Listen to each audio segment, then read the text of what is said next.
ಭಾರತದ ಅನ್ನ ತಿಂದು ಭಾರತಕ್ಕೆ ಕನ್ನ ಹಾಕುವ ಬಾಂಗ್ಲಾ. ಮಾಲ್ಡೀವ್ಸ್ ಗತಿ ಬಾಂಗ್ಲಾದೇಶಕ್ಕೂ ಬರುತ್ತಾ? ಅಸಲಿ ಸತ್ಯ ರಿವೀಲ್. ನಮಸ್ಕಾರ ವೀಕ್ಷಕರೇ, ಒಂದು ದೇಶದ ಇತಿಹಾಸದಲ್ಲಿ 50 ವರ್ಷ ಅಂದರೆ ಬಹಳ ದೊಡ್ಡ ಅವಧಿ ಏನಲ್ಲ. ಆದರೆ ಆ 50 ವರ್ಷಗಳಲ್ಲಿ ಒಂದು ದೇಶ ತಾನು ನಡೆದು ಬಂದ ದಾರಿಯನ್ನೇ ಮರೆತರೆ, ತನಗೆ ಜನ್ಮ ನೀಡಿದವರನ್ನೇ ದ್ವೇಷಿಸಲು ಶುರು ಮಾಡಿದ್ರೆ ಅದಕ್ಕಿಂತ ದೊಡ್ಡ ದುರಂತ ಮತ್ತೊಂದಿಲ್ಲ.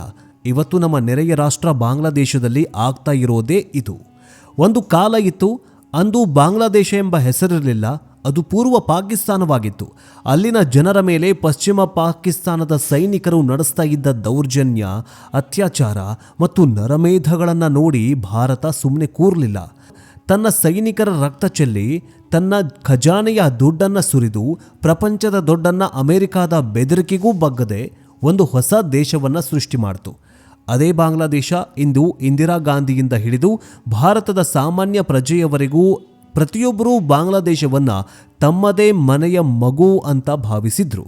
ರವೀಂದ್ರನಾಥ್ ಟ್ಯಾಗೋರ್ ಬರೆದ ಅಮರ್ ಸೋನಾರ್ ಬಾಂಗ್ಲಾ ಎಂದು ಅವರು ಹಾಡುವಾಗ ನಮಗೆ ರೋಮಾಂಚನವಾಗ್ತಾ ಇತ್ತು. ಅವರ ಕ್ರಿಕೆಟ್ ತಂಡ ಗೆದ್ದಾಗ ನಾವು ಚಪ್ಪಾಳೆ ತಡ್ತಾ ಇದ್ವಿ. ಅವರ ಬಟ್ಟೆ ಉದ್ಯಮ ಬೆಳೆದಾಗ ನಾವು ಖುಷಿ ಪಡ್ತಾ ಇದ್ವಿ. ಆದರೆ ವೀಕ್ಷಕರೇ, ಕಾಲ ಬದಲಾಗಿದೆ. ಕೇವಲ 2 ತಲೆಮಾರು ಕಳೆಯುವಷ್ಟರಲ್ಲಿ ಬಾಂಗ್ಲಾದೇಶದ ಯುವ ಪೀಳಿಗೆಗೆ ಅಂದಿನ ಇತಿಹಾಸ ಮರೆತು ಹೋಗ್ಬಿಟ್ಟಿದೆ, ಅಥವಾ ಅವರಿಗೆ ತಪ್ಪು ಇತಿಹಾಸವನ್ನ ಕಲಿಸಿಕೊಡಲಾಗ್ತಿದೆ. ಇಂದು ಬಾಂಗ್ಲಾದೇಶದ ರಸ್ತೆಗಳಲ್ಲಿ ಇಂಡಿಯಾ ಔಟ್ ಎಂಬ ಘೋಷಣೆಗಳು ಕೇಳಿ ಬರ್ತಾ ಇವೆ. ಭಾರತದ ಉತ್ಪನ್ನಗಳನ್ನು ಬಹಿಷ್ಕರಿಸಿ, ಇಂದು ಭಾರತದ ಉತ್ಪನ್ನಗಳನ್ನು ಬಹಿಷ್ಕಾರ ಮಾಡಿ ಅಂತ ಅಭಿಯಾನ ನಡೆಸಲಾಗ್ತಾಗಿದೆ. ಅಂದು ಯಾವ ಭಾರತ ಅವರ ಮಾನ ಪ್ರಾಣ ಉಳಿಸಿತ್ತೋ, ಇಂದು ಅದೇ ಭಾರತವನ್ನ ಶತ್ರು ಅಂತ ಬಿಂಬಿಸಲಾಗ್ತಾಗಿದೆ. ಇದಕ್ಕೆಲ್ಲ ಕಾರಣೀಕರ್ತರು ಮೊಹಮ್ಮದ್ ಯೂನಸ್ ನೇತೃತ್ವದ ಇಂದಿನ ಹಂಗಾಮಿ ಸರ್ಕಾರ. ಭಾರತದ ವಿರುದ್ಧ ವಿಷಕಾರ್ತಾ ಇರೋದಾದ್ರೂ ಯಾಕೆ? ಬಾಂಗ್ಲಾದೇಶ ಪದೇ ಪದೇ ನಮ್ಮ ಚಿಕನ್ ನೆಕ್ ಕತ್ತರಿಸುತ್ತೇವೆ ಅಂತ ಬೆದರಿಕೆ ಹಾಕುವ ಧೈರ್ಯ ಎಲ್ಲಿಂದ ಬಂತು? ಮತ್ತು ಎಲ್ಲದಕ್ಕಿಂತ ಮುಖ್ಯವಾಗಿ ಭಾರತದ ವಿರುದ್ಧ ತಿರುಗಿ ಬಿದ್ದ ಮಾಲ್ಡೀವ್ಸ್ ಕೊನೆಗೆ ಹೇಗೆ ಮೊಂಡಿ ಊರಿದ್ನೋ ಅದೇ ಗತಿ ಬಾಂಗ್ಲಾದೇಶಕ್ಕೂ ಬರುತ್ತಾ? ಇವತ್ತಿನ ಈ ಸ್ಪೆಷಲ್ ವಿಶ್ಲೇಷಣೆಯಲ್ಲಿ ಎಲ್ಲ ಪ್ರಶ್ನೆಗಳಿಗೆ ಉತ್ತರವನ್ನು ಹುಡುಕ್ತಾ ಹೋಗೋಣ. ಆದರೆ ಅದಕ್ಕಿಂತ ಮುಂಚೆ ಪ್ರಧಾನಿ ನರೇಂದ್ರ ಮೋದಿ ಅವರು ಈ ಬಾಂಗ್ಲಾದೇಶಿಗರ ಕಾಲು ಮುರಿಬೇಕಾ? ಉಪವಾಸ ಕೆಡವಬೇಕಂತಂದ್ರೆ ಟನ್ಗಟ್ಟಲೆ ಅಕ್ಕಿ ಹೋಗ್ತಾ ಇದೆಯಲ್ಲ. ಭಾರತದಿಂದ ಬಾಂಗ್ಲಾದೇಶಕ್ಕೆ ಕಡಿಮೆ ದರದಲ್ಲಿ ಅಕ್ಕಿ ಕೊಡಲಾಗ್ತಾ ಇತ್ತು. ಮಾನವೀಯತೆ ದೃಷ್ಟಿಯಿಂದ ಪ್ರಧಾನಿ ನರೇಂದ್ರ ಮೋದಿ ಅವರು ಅಕ್ಕಿ ಕೊಡ್ತಾ ಇದ್ರು, ಹೋಗ್ಲಿ ಬದುಕೊಳ್ಳಿ ಅಂತ ಅಕ್ಕಿಯನ್ನ ಸಪ್ಲೈ ಮಾಡ್ತಾ ಇದ್ರು. ಆದ್ರೆ ಇವತ್ತು ಅಕ್ಕಿ ಸಪ್ಲೈ ಬಂದ್, ಈರುಳ್ಳಿ ಬಂದ್, ಬೇಳೆಕಾಳು ಬಂದ್, ಕರೆಂಟ್ ಕಟ್, ಎಲ್ಲವೂ ಕಟ್ ಆಗಿ ಹೋಗ್ಬಿಟ್ಟಿದೆ. ಈ ಪ್ರಧಾನಿ ನರೇಂದ್ರ ಮೋದಿ ಅವರು ಈ ಬಾಂಗ್ಲಾದೇಶಿಗರಿಗೆ ಬುದ್ಧಿ ಕಲಿಸ್ಕೊಡ್ಬೇಕಾ? ಕಠುವಾದ ನಿಯಮಗಳನ್ನ ಬಾಂಗ್ಲಾದ ವಿರುದ್ಧ ನಿಯಮ ಜಾರಿಗೆ ತರಬೇಕಾ? ಕಮೆಂಟ್ ಮೂಲಕ ತಿಳಿಸಿ. ಇದರ ಜೊತೆಗೆ ಬಾಂಗ್ಲಾದೇಶಿಗರು ಅಲ್ಲೇನೂ ಇಲ್ಲ ಅಂತಂದ್ಬಿಟ್ಟು ಭಾರತದಲ್ಲಿ ನೆಲೆ ನಿಲ್ತಿದ್ದಾರೆ, ಅಕ್ರಮ ವಲಸಿಗರಾಗಿದ್ದಾರೆ, ಸುತ್ತಮುತ್ತನೂ ಅಕ್ರಮ ವಲಸಿಗರಿದ್ದಾರ? ಕಮೆಂಟ್ ಮೂಲಕ ತಿಳಿಸಿ. ಜೊತೆಗೆ ಪೊಲೀಸರಿಗೆ ಕಂಪ್ಲೇಂಟ್ ಮಾಡಿ. ಬನ್ನಿ ವಿಡಿಯೋವನ್ನ ಶುರು ಮಾಡೋಣ. ವೀಕ್ಷಕರೇ, ಕೃತಜ್ಞತೆ ಅನ್ನೋದು ಒಬ್ಬ ಮನುಷ್ಯನಿಗೆ ಮಾತ್ರ ಅಲ್ಲ, ದೇಶಗಳಿಗೂ ಇರಬೇಕು. 1971ರ ಯುದ್ಧದಲ್ಲಿ ಭಾರತದ 3,000ಕ್ಕೂ ಹೆಚ್ಚು ಸೈನಿಕರು ಹುತಾತ್ಮರಾದರು. ಸಾವಿರಾರು ಸೈನಿಕರು ಅಂಗವಿಕಲರಾದರು. ಭಾರತ ಅಂದು ನಿರಾಶ್ರಿತರಿಗಾಗಿ ತನ್ನ ಗಡಿಗಳನ್ನು ತೆರೆದಿತ್ತು, ಕೋಟ್ಯಾಂತರ ರೂಪಾಯಿ ಖರ್ಚು ಮಾಡಿತ್ತು. ಆದರೆ ಇಂದಿನ ಬಾಂಗ್ಲಾದೇಶದ ಯುವ ಪೀಳಿಗೆಗೆ ಇದೆಲ್ಲವೂ ಕೂಡ ನೆನಪಿಲ್ಲ. ಇದಕ್ಕೆ ಕಾರಣ ಅಲ್ಲಿನ ಪಠ್ಯಪುಸ್ತಕಗಳಲ್ಲಿ ಮತ್ತು ಸಾಮಾಜಿಕ ಮಾಧ್ಯಮಗಳಲ್ಲಿ ಹರಿದಾಡ್ತಾ ಇರುವ ಸುಳ್ಳು ಸುದ್ದಿಗಳು. ಅಲ್ಲಿನ ಹೊಸ ಪೀಳಿಗೆಗೆ ಭಾರತವನ್ನ ಒಂದು ದಬ್ಬಾಳಿಕೆ ದೇಶ ಅಂತ ಬಿಂಬಿಸಲಾಗ್ತಾಗಿದೆ. ಶೇಖ್ ಹಸೀನಾ ಅವರು ಭಾರತದೊಂದಿಗೆ ಉತ್ತಮ ಬಾಂಧವ್ಯ ಹೊಂದಿದ್ರು ಅನ್ನೋ ಒಂದೇ ಒಂದು ಕಾರಣಕ್ಕೆ ಹಸೀನಾ ಅವರನ್ನ ದ್ವೇಷಿಸುವವರು ಭಾರತವನ್ನೂ ದ್ವೇಷಿಸುವುದಕ್ಕೆ ಶುರು ಮಾಡಿದ್ದಾರೆ. ಭಾರತ ಬಾಂಗ್ಲಾದೇಶದ ರಾಜಕೀಯದಲ್ಲಿ ಮೂಗು ತೋರಿಸ್ತಾ ಇದೆ, ನಮ್ಮನ್ನ ತನ್ನ ಹಿಡಿತದಲ್ಲಿ ಇಟ್ಟುಕೊಳ್ಳೋದಕ್ಕೆ ನೋಡ್ತಾ ಇದೆ ಎನ್ನುವ ಸುಳ್ಳು ಕಥೆಗಳನ್ನು ನರೇಟಿವ್ ಸೆಟ್ ಮಾಡ್ತಾ ಇದೆ. ಅದರಲ್ಲೂ ಕೂಡ ಅಲ್ಲಿನ ಯುವಕರ ತಲೆ ಕೆಡಿಸಲಾಗ್ತಾ ಇದೆ. ಇದರ ಪರಿಣಾಮವೇ ಇಂದು ನಾವು ನೋಡ್ತಾ ಇರುವ ಭಾರತ ವಿರೋಧಿ ಪ್ರತಿಭಟನೆಗಳು, ಹಿಂದೂಗಳ ಮೇಲಿನ ದಬ್ಬಾಳಿಕೆ, ಅಲ್ಪಸಂಖ್ಯಾತರ ಮೇಲಿನ ಹಾವಳಿ. ಈಗ ಪ್ರಸ್ತುತ ಬಾಂಗ್ಲಾದೇಶದ ಚುಕ್ಕಾಣಿ ಹಿಡಿದಿರುವ ಮೊಹಮ್ಮದ್ ಯೂನಸ್ ಅವರ ಬಗ್ಗೆ ಮಾತನಾಡೋಣ. ಅವರು ನೊಬೆಲ್ ಶಾಂತಿ ಪ್ರಶಸ್ತಿ ಪುರಸ್ಕೃತರು. ಜಗತ್ತು ಇವರನ್ನ ಒಬ್ಬ ಆರ್ಥಿಕ ತಜ್ಞ, ಬಡವರ ಬಂಧು ಅಂತ ಕರೀತಾ ಇದ್ರು. ಆದರೆ ಅಧಿಕಾರ ಕೈಗೆ ಸಿಕ್ಕ ನಂತರ ಅವರ ವರ್ತನೆ ಸಂಪೂರ್ಣವಾಗಿ ಬದಲಾಗಿ ಹೋಗ್ಬಿಟ್ಟಿದೆ. ಶಾಂತಿ ಪ್ರಶಸ್ತಿ ಪಡೆದವರು ದೇಶದಲ್ಲಿ ಶಾಂತಿ ಸ್ಥಾಪಿಸಬೇಕಾಗಿತ್ತು. ಆದರೆ ಅವರು ಮಾತನಾಡ್ತಾ ಇರೋದಾದ್ರೂ ಏನು? ಶೇಖ್ ಹಸೀನಾ ಸರ್ಕಾರ ಬಿದ್ದ ನಂತರ ಬಾಂಗ್ಲಾದೇಶದಲ್ಲಿ ಅರಾಜಕತೆ ಸೃಷ್ಟಿಯಾಯಿತು. ಹಿಂದೂಗಳ ಮನೆಗಳ ಮೇಲೆ ದಾಳಿ ನಡೆಯಿತು, ದೇವಸ್ಥಾನಗಳು ಧ್ವಂಸವಾದವು. ಇಂತಹ ಸಮಯದಲ್ಲಿ ಯೂನಸ್ ಅವರು ಕಠಿಣ ಕ್ರಮ ಕೈಗೊಳ್ಳಬೇಕಾಗಿತ್ತು. ಆದರೆ ಅವರು ಪರೋಕ್ಷವಾಗಿ ಮತಾಂಧರಿಗೆ ಬೆಂಬಲ ನೀಡ್ತಾ ಇರುವಂತೆ ಕಾಣಿಸ್ತಾಗಿದೆ. ಅವರಿಗೆ ಚುನಾವಣೆ ನಡೆಸಿ ಪ್ರಜಾಪ್ರಭುತ್ವದ ಮೂಲಕ ಆಯ್ಕೆಯಾದ ಸರ್ಕಾರಕ್ಕೆ ಅಧಿಕಾರ ಹಸ್ತಾಂತರಿಸುವ ಮನಸ್ಸಿಲ್ಲ ಅನ್ನೋದು ಸ್ಪಷ್ಟವಾಗ್ತಾಗಿದೆ. ಯೂನಸ್ ಅವರಿಗೆ ಚೆನ್ನಾಗಿ ಗೊತ್ತು, ಈಗ ಚುನಾವಣೆ ನಡೆದರೆ ಶೇಖ್ ಹಸೀನಾ ಅವರ ಅವಾಲಿ ಲೀಗ್ ಪಕ್ಷ ಸೋಲಬಹುದು. ಆದರೆ ಭಾರತದ ವಿರುದ್ಧ ದ್ವೇಷ ಸಾಧಿಸುವ BNP ಅಥವಾ ಜಮಾತ್ ಎ ಇಸ್ಲಾಮಿಕ್ ಅಧಿಕಾರಕ್ಕೆ ಬಂದರೆ ತಾನು ಮೂಲೆ ಗುಂಪಾಗಬೇಕಾಗತ್ತೆ. ಅದಕ್ಕೋಸ್ಕರ ಚುನಾವಣಾ ಸುಧಾರಣೆ ಎಂಬ ಹೆಸರಲ್ಲಿ ಚುನಾವಣೆಯನ್ನು ಆದಷ್ಟು ಮುಂದೂಡೋದಕ್ಕೆ ಪ್ರಯತ್ನ ಮಾಡ್ತಾ ಇದ್ದಾರೆ. ಅದಕ್ಕಾಗಿ ಅವರು ಬಳಸ್ಕೊಳ್ತಾ ಇರುವ ಅಸ್ತ್ರವೇ ಭಾರತ ದ್ವೇಷ. ಭಾರತದ ವಿರುದ್ಧ ಮಾತಾಡಿದರೆ, ಜನರನ್ನು ಭಾವನಾತ್ಮಕವಾಗಿ ಕೆರಳಿಸಿದ್ರೆ ತನ್ನ ಕುರ್ಚಿ ಭದ್ರವಾಗಿರುತ್ತೆ ಎನ್ನುವುದು ಅವರ ಲೆಕ್ಕಾಚಾರ. ಇತ್ತೀಚೆಗೆ ಬಾಂಗ್ಲಾದೇಶ ಬಿಡುಗಡೆ ಮಾಡಿದ ಹೊಸ ಮ್ಯಾಪ್ನಲ್ಲಿ ಭಾರತದ ಕೆಲವೊಂದಿಷ್ಟು ಗಡಿ ಭಾಗಗಳನ್ನು ಸೇರಿಸಿಕೊಂಡಿರೋದು ಅವರ ಈ ದುರುದ್ದೇಶಕ್ಕೆ ಸಾಕ್ಷಿ. ಇದು ಕೇವಲ ಪ್ರಮಾದವಲ್ಲ, ಇದು ಬೇಕಂತಲೇ ಭಾರತವನ್ನು ಕೆಣಕುವಂತಹ ತಂತ್ರವಾಗಿದೆ. ಭಾರತದ ಸಹನೆಯನ್ನು ಪರೀಕ್ಷಿಸುವ ಹುಚ್ಚು ಧೈರ್ಯವಾಗಿದೆ. ಈಗ ಭಾರತದ ಭೂಪಟವನ್ನು ನೋಡಿದ್ರೆ ನಮ್ಮ ಈಶಾನ್ಯ ರಾಜ್ಯಗಳಾಗಿರೋ ಅಸ್ಸಾಂ, ಮಣಿಪುರ, ತ್ರಿಪುರಾ, ನಾಗಾಲ್ಯಾಂಡ್ಗಳನ್ನು ಮುಖ್ಯ ಭೂಭಾಗದೊಂದಿಗೆ ಸಂಪರ್ಕಿಸುವುದು ಕೇವಲ 20ರಿಂದ 30 ಕಿಲೋಮೀಟರ್ ಅಗಲವಾಗಿರುವಂತಹ ಒಂದು ಸಣ್ಣ ಭೂಪ್ರದೇಶ. ಇದನ್ನು ಸಿಲಿಗುರಿ ಕಾರಿಡಾರ್ ಅಥವಾ ಚಿಕನ್ ನೆಕ್ ಅಥವಾ ಕೋಳಿಯ ಕುತ್ತಿಗೆ ಅಂತ ಕರೆಯಲಾಗುತ್ತೆ. ಇತ್ತೀಚಿನ ದಿನಗಳಲ್ಲಿ ಬಾಂಗ್ಲಾದೇಶದ ಕೆಲವೊಂದಿಷ್ಟು ಹುಚ್ಚು ಬುದ್ಧಿಜೀವಿಗಳು ಮತ್ತು ಮಿಲಿಟರಿ ಅಧಿಕಾರಿಗಳು ಬಹಿರಂಗವಾಗಿ ಭಾರತಕ್ಕೆ ಬೆದರಿಕೆ ಹಾಕ್ತಾ ಇದ್ದಾರೆ.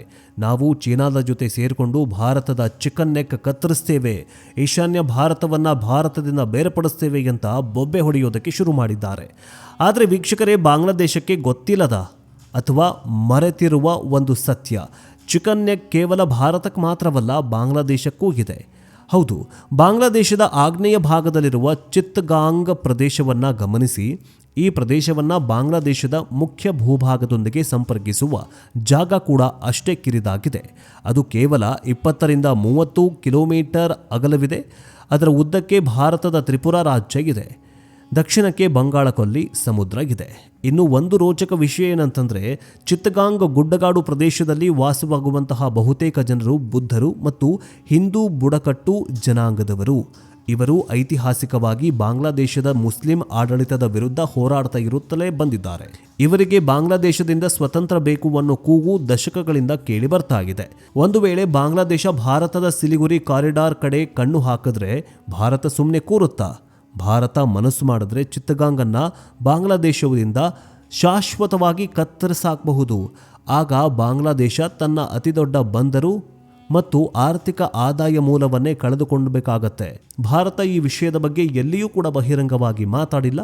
ನಮ್ಮದು ಆಡುವ ಮಾತಲ್ಲ, ಮಾಡುವ ಕೃತಿ. ಆದರೆ ಬಾಂಗ್ಲಾದೇಶದ ಬಾಯಿ ಬಡ್ಕೊಳ್ಳೋ ನಾಯಕರಿಗೆ ಈ ಭೌಗೋಳಿಕ ಸತ್ಯದ ಅರಿವೇ ಇಲ್ಲದಿರುವುದು ಮೂರ್ಖತನದ ಪರಮಾವಧಿಯಾಗಿದೆ. ಆದರೆ ವೀಕ್ಷಕರೇ, ಇತಿಹಾಸ ಯಾವಾಗಲೂ ಪುನರಾವರ್ತನೆಯಾಗ್ತಾ ಇರಬೇಕು. ಇದಕ್ಕೆ ಬೆಸ್ಟ್ ಎಕ್ಸಾಂಪಲ್ ಅಂದರೆ ಪಕ್ಕದ ಪುಟ್ಟ ದ್ವೀಪ ರಾಷ್ಟ್ರ ಮಾಲ್ಡೀವ್ಸ್. ಕೆಲ ವರ್ಷಗಳ ಹಿಂದೆ ಮಾಲ್ಡೀವ್ಸ್ನಲ್ಲಿ ಮೊಹಮ್ಮದ್ ಮುಯಿಜ್ಜು ಎಂಬ ನಾಯಕ ಅಧಿಕಾರಕ್ಕೆ ಬಂದ. ಅವನ ಅಧಿಕಾರಕ್ಕೆ ಬರ್ತಾ ಇದ್ದಂತೆ ಇಂಡಿಯಾ ಔಟ್ ಅನ್ನೋ ಘೋಷಣೆಯ ಮೇಲೆ ಅಧಿಕಾರಕ್ಕೆ ಬರ್ತಾನೆ. ಚೀನಾದ ಹಣದ ಅಮಲಿನಲ್ಲಿ ತೇಲಾಡ್ತಾ ಇದ್ದ ಈತ ಭಾರತದ ಸೈನಿಕರನ್ನು ವಾಪಸ್ ಕಳುಹಿಸಿಕೊಡ್ತಾನೆ. ಭಾರತದ ವಿರುದ್ಧ ಕೆಟ್ಟದಾಗಿ ಮಾತನಾಡೋದಕ್ಕೆ ಶುರು ಮಾಡ್ತಾರೆ. ಆದರೆ ಭಾರತ ಏನು ಮಾಡ್ತು? ನಾವು ಯುದ್ಧ ಮಾಡೋದಿಲ್ಲ, ಬಾಂಬ್ ಹಾಕೋದಿಲ್ಲ. ಪ್ರಧಾನಿ ಮೋದಿ ಸುಮ್ಮನೆ ಲಕ್ಷದ್ವೀಪಕ್ಕೆ ಹೋಗಿ ಒಂದು ಫೋಟೋ ಶೂಟ್ ಮಾಡಿಸಿದ್ರು ಅಷ್ಟೇ. ಭಾರತೀಯರು ಮಾಲ್ಡೀವ್ಸ್ಗೆ ಹೋಗೋದನ್ನು ನಿಲ್ಲಿಸ್ಬಿಟ್ರು. ಬೈಕಾಟ್ ಮಾಲ್ಡೀವ್ಸ್ ಅಭಿಯಾನ ಶುರು ಮಾಡಿದ್ರು. ನೋಡ್ತಾ ಇದ್ದ ಹಾಗೆ ಮಾಲ್ಡೀವ್ಸ್ನ ಪ್ರವಾಸೋದ್ಯಮ ನೆಲಕಚ್ಚಿಬಿಡ್ತು. ಅವರ ಆರ್ಥಿಕತೆ ಕುಸಿದು ಬಿಡ್ತು. ಚೀನಾ ಕೂಡ ಸಹಾಯಕ್ಕೆ ಬರಲಿಲ್ಲ. ಕೊನೆಗೇನಾಯಿತು? ಅದೇ ಮೊಹಮ್ಮದ್ ಮುಯಿಜ್ಜು ಭಾರತಕ್ಕೆ ಬಂದು ಮೊಂಡಿಯೂರಿ ಕ್ಷಮೆ ಕೇಳುವ ಪರಿಸ್ಥಿತಿಗೆ ಬಂದ. ಭಾರತ ನಮ್ಮ ಆಪ್ತ ಮಿತ್ರ, ನಮಗೆ ಸಹಾಯ ಮಾಡಿ ಅಂತ ಬೇಡಿಕೊಂಡ. ಭಾರತ ದೊಡ್ಡ ಮನಸ್ಸು ಮಾಡಿ ಅವರನ್ನು ಕ್ಷಮಿಸಿ ಮತ್ತೆ ಸಹಾಯ ಹಸ್ತ ಚಾಚಿತು. ಈಗ ಪ್ರಶ್ನೆ ಇರೋದು, ಬಾಂಗ್ಲಾದೇಶಕ್ಕೂ ಇದೇ ಗತಿ ಬರುತ್ತಾ? ಉತ್ತರ ಹೌದು, ಬರುವ ಸಾಧ್ಯತೆ ದಟ್ಟವಾಗಿದೆ. ಯಾಕಂದರೆ ಬಾಂಗ್ಲಾದೇಶ ಮ್ಯಾಲ್ಡೀವ್ಸ್ಗಿಂತ ಹೆಚ್ಚು ಭಾರತದ ಮೇಲೆ ಅವಲಂಬಿತವಾಗಿದೆ. ಅದರಲ್ಲೂ ವಿದ್ಯುತ್, ಬಾಂಗ್ಲಾದೇಶಕ್ಕೆ ಬೇಕಾಗುವ ಬಹುಪಾಲು ವಿದ್ಯುತ್ ಭಾರತದಿಂದ ಹೋಗುತ್ತೆ. Adani power plant switch off ಮಾಡಿದ್ರೆ ಬಾಂಗ್ಲಾದೇಶ ಕತ್ತಲಲ್ಲಿ ಮುಳುಗುತ್ತೆ. ಈಗಾಗಲೇ ಅದಾನಿ ಪವರ್ ಪ್ಲಾಂಟ್ನಿಂದ ಹೋಗ್ತಾ ಇದ್ದಂತಹ ಅಥವಾ ಸರಬರಾಜಾಗ್ತಾ ಇದ್ದಂತಹ ಕರೆಂಟ್ ಅಥವಾ ಎಲೆಕ್ಟ್ರಿಸಿಟಿ ಈಗಾಗಲೇ ಕಟ್ ಮಾಡಲಾಗಿದೆ. ಈಗ 10ರಿಂದ 24 ಗಂಟೆಗಳ ಕಾಲ ಬಾಂಗ್ಲಾದೇಶದ ಢಾಕಾದಲ್ಲಿ ಕರೆಂಟ್ ಇರ್ತಾ ಇತ್ತು. ಈಗ ಬರೀ 2ರಿಂದ 3 ಗಂಟೆ ಮಾತ್ರ ಇರುವಂತಹ ಪರಿಸ್ಥಿತಿ ನಿರ್ಮಾಣವಾಗಿದೆ. ಬಾಂಗ್ಲಾದೇಶದಲ್ಲಿರುವಂತಹ ಹಾಸ್ಪಿಟಲ್ಗಳು ಕರೆಂಟ್ ಇಲ್ಲದೆ ICUನಲ್ಲಿ ರೋಗಿಗಳು ಪರದಾಡ್ತಾ ಇದ್ದಾರೆ.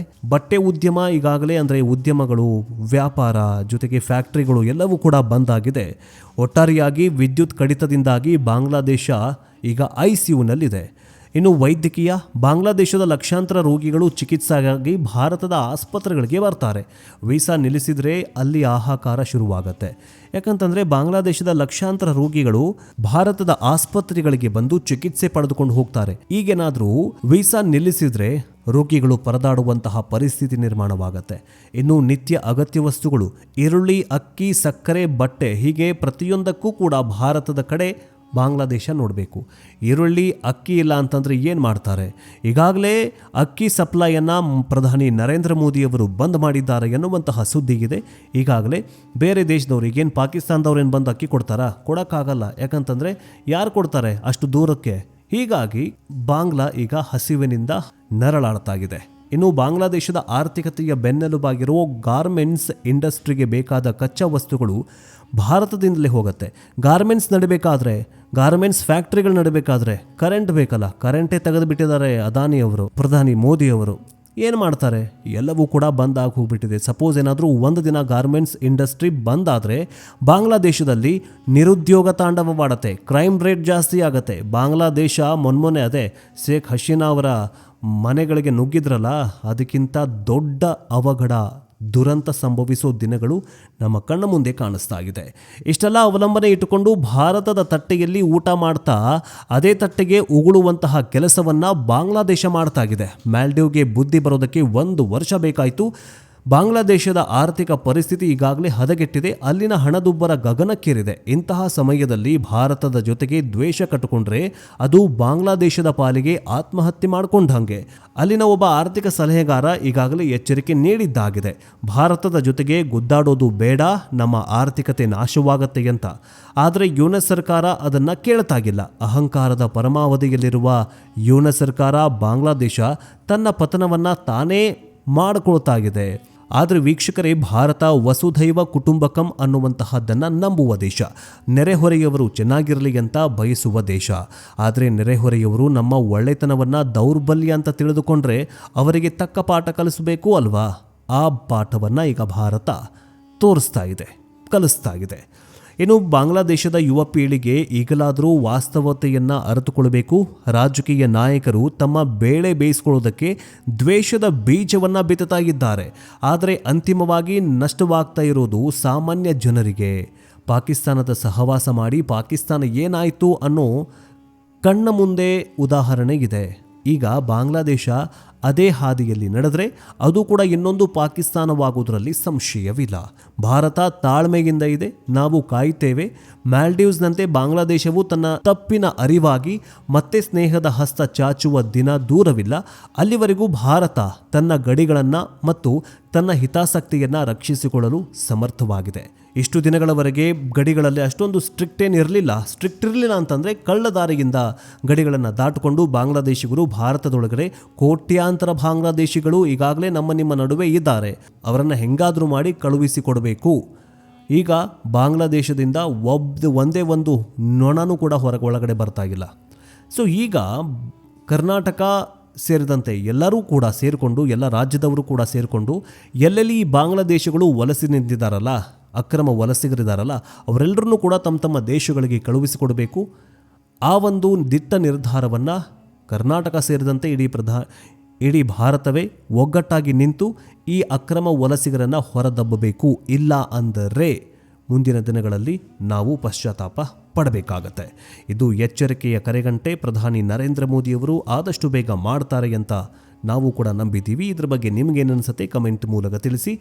ನೆಕ್ಸ್ಟ್ ಅಪ್ಡೇಟ್ನೊಂದಿಗೆ ಬೇಗ ವಾಪಸ್ ಬರ್ತೀವಿ. ಎಲ್ಲೂ ಹೋಗದೆ ಕಾಯ್ತಾರಿ. ಜೈ ಹಿಂದ್, ಜೈ ಕರ್ನಾಟಕ, ವಂದೇ ಮಾತರಂ.